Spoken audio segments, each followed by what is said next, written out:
তেওঁলোকৰ জোশ আমি সঁচাকৈ অভিভূত হৈছো। আমাৰ মন্ত্ৰী মহোদয়ও কেইটামান ছেকেণ্ডৰ ভিতৰত উপস্থিত হ'ব। শশীপুৰৰ ভিতৰতে আছে মন্ত্ৰী মহোদয়।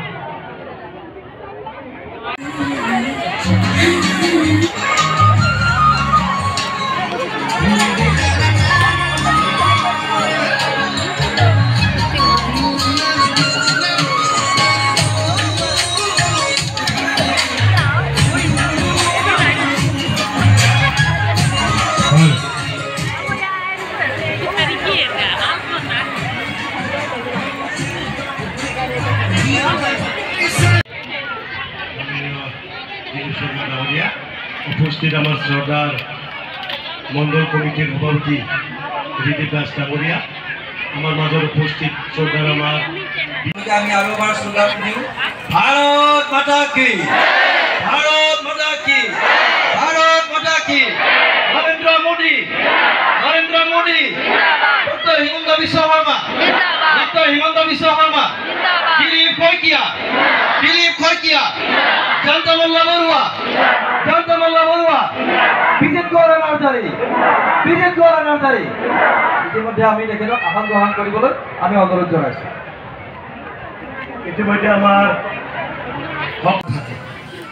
আমি কিছুমান কথা কলেও কাম কৰিব নোৱাৰো, আৰু সেইকাৰণে আমাৰ এই কামবিলাক হ'বৰ কাৰণে যেনেকৈ কেন্দ্ৰত এখন চৰকাৰ, ৰাজ্যত এখন চৰকাৰ যদি একে থাকে কামবিলাক স্পীডত হয়, যেতিয়া বিটিআৰতো একে চৰকাৰ থাকিব তেতিয়া ট্ৰিপল ইঞ্জিনৰ চৰকাৰে আৰু তীব্ৰ গতিত কাম হ'ব।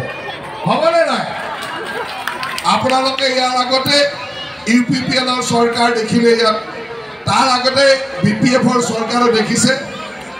এইবাৰ আপোনালোকে বিজেপিৰ চৰকাৰ, বিটিআৰত এইবাৰ বিজেপিৰ চৰকাৰ বনাওক যাতে আমি ট্ৰিপল ইঞ্জিনৰ চৰকাৰ ইয়াত কৰিব পাৰোঁ।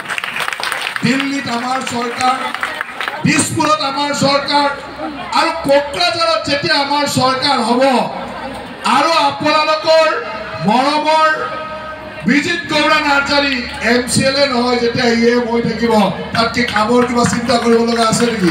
এই কামটো তীব্ৰগতিত হৈ গৈ থাকিব, থাকিবনে নাই?